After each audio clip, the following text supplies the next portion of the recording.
Hi everyone, my name is Ruan Buerta. I'm the DJI Enterprise Product Manager at Rectron. Today we are celebrating the launch of our Rectron Drone Academy, and we have some of our products here on display as well. Current configuration, it's got the X20T Zenfuse payload, which has thermal capability, as you can see here.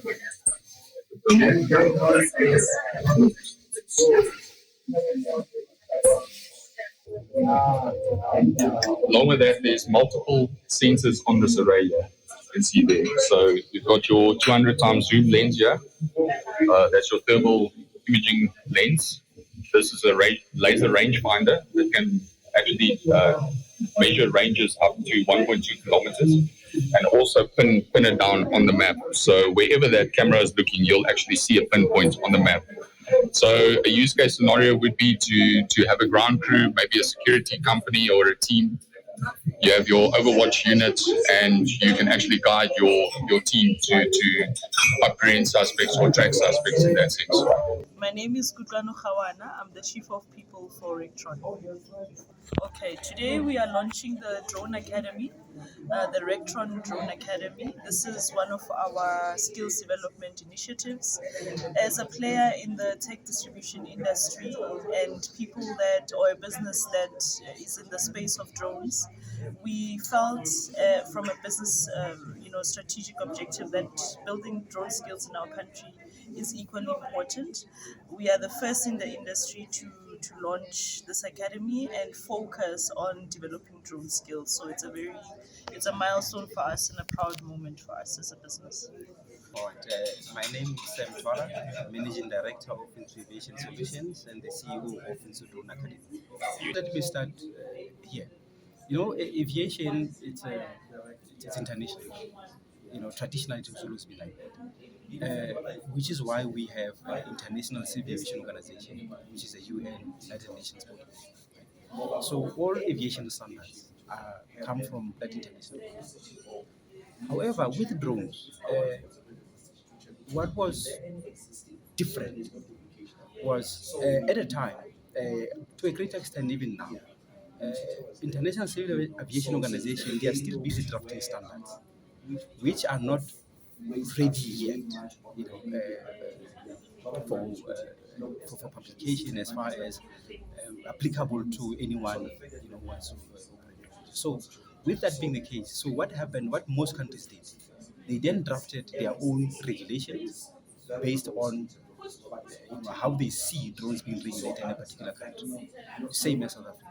So that's why when you look at our drone regulations, they are only applicable and valid within the borders of South Africa.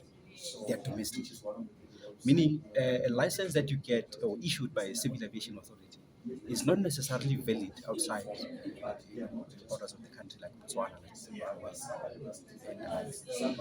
And, everyone or every country have their own standards and their own regulations. So, however, with most other countries, previously what they used to do, they used to accept South African issued license.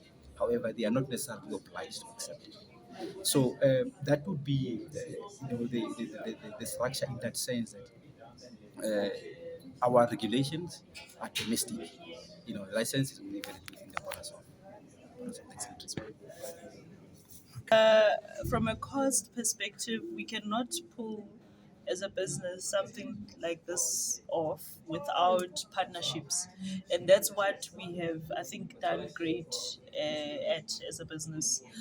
We've got our CETA that is part of the partnership. We've got DJI Enterprise, and then we've got also our enterprise development strategy, which also supports initiatives like this. So yeah, we haven't done it alone. We can't do it alone because we need partners that are gonna not only fund the skill for the learners, but also help us provide the necessary opportunity. My name is Tandanani Mayachi. I'm the Learning Program Advisor at the MICTC. The name says I advise on the learning programs that the CETA provides. Of course, we have just a couple currently, like learnership skills program. WHALE program, which are abbreviation for Work Integrated Learning. We also have graduate internships, we also have bursaries, and as well as on the RPL space. That is one of the very few that hasn't been well known because as the city also we focus on in our community, there are that level of people who could not finish matric and who cannot go back there because there's a cut of age and as well as they cannot go to university, but they've got skills. We normally like refer to them as like bush mechanics, people who can just do something and it put bread on their table. So we also just advise with how to fund or how to help those people so that they can get a recognized, qualification. Right. For one to qualify as a road driver license, using the example that you just made now, for From someone matric, who just completed a matric. So the nice thing about, let me call it a license, to be able to operate drone is the minimum requirement is you must be of the right age, meaning you must be 18 years. or 18 and above. That would be only minimum qualification. Anything beyond that point, the training school will teach you everything from English language proficiency, radio, telephony, theory, how to fly a drone, how to pilot a drone. So everything will then be taught through a training school. Is it? So yeah. So currently our first learners that were here today that we launched are part of a year program, and then generally it will be part of a learnership program which runs for about 12 months.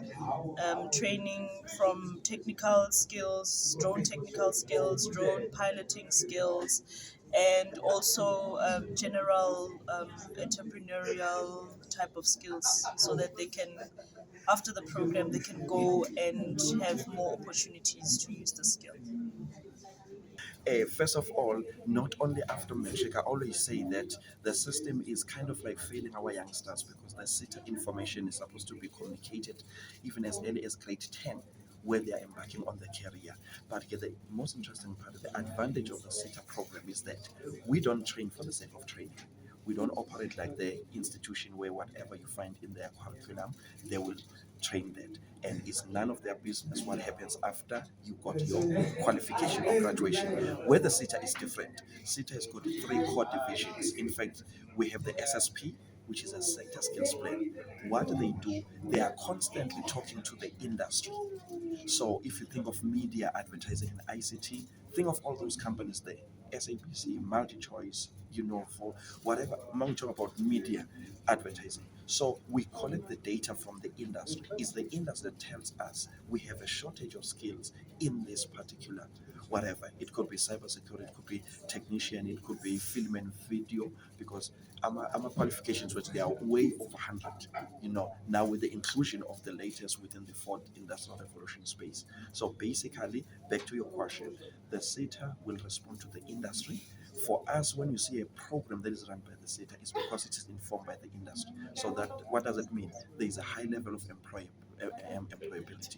Yes. So we monitor the program. At the end of the program, also it's our responsibility as the SETA to monitor, to go back now to the industry to say, guys, you said in terms of the skills shortage, we need a technician. So we go back, they said, guys, now, so employ them. It's our responsibility to ensure those learners are being employed.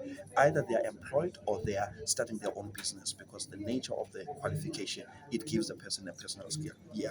In South Africa, we have about, last time I checked at least, about 85 to 90 approved drone operators. Because yourself as a pilot, if you get your pilot license, you still need to work under a licensed operator. Because as a RPL license holder, you still don't have don't meet all the requirements to be able to fly a drone commission. There must still be a license, working under licensed operator. So where you can take your CV, if that's what you're looking for, is those operators. And if you go to civil aviation website, there's a list of all operators on the website. So my conversation was around, as a business, one of our strategic objectives is to venture and expand drone offerings in the agriculture space. And if you know the agriculture space, you're looking at provinces like the Eastern Cape, the Free State, which are far outlying. That's the space we are aiming to play in. It's also in line with our CSI program. So we have a CSI program where we go to schools and we donate a lab. And our next project would be focusing on the rural areas.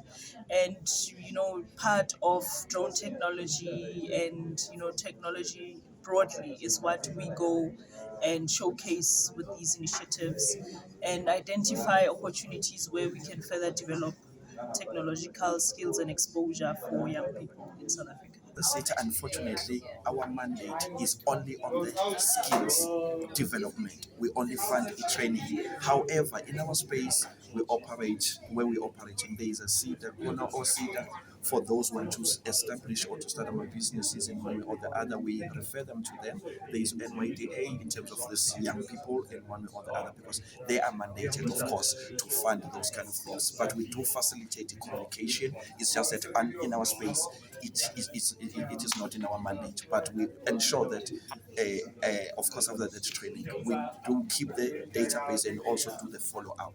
In fact, it has even been beefed with the latest program that will request just to know what the company that was participated, what is happening, where are the learners, But that is also have some participation taking place. Drone Academy is part of a technical support leadership program. And then with the plan, and I think Tendanai from CETA spoke to it earlier, in the next CETA year, which starts in May, the idea is to roll it out by the CETA as a full accreditation in terms of drone technology. Yeah. Thank you.